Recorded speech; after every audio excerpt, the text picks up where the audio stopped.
এই গাছটার গ্রাফটিং করছি। হ্যাঁ স্যার। এখানে উপযুক্ত জায়গা থেকে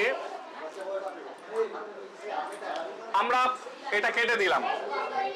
এই অংশটা কাটার পরে এবারে কি এটার উপযুক্ত ডাটা নিতে হবে।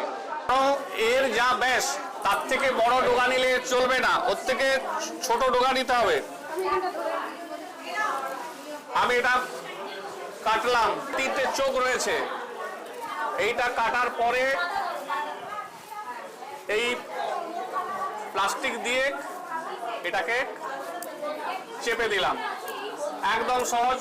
এবারে এই সাইডটাকে যদি এটা না বসে একটুখানি টেনে নিলাম, দেখুন বসে গেছে, হয়ে গেছে।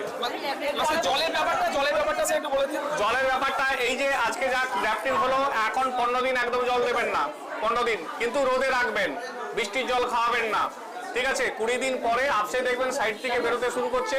যদি খাবার না থাকে 3-4টা ডিএপি দানা এতে দিয়ে দেবেন, ও ফাটিয়ে এটাকে কাটবেন না, আপসে ফেলে বেরিয়ে যাবে, ঠিক আছে।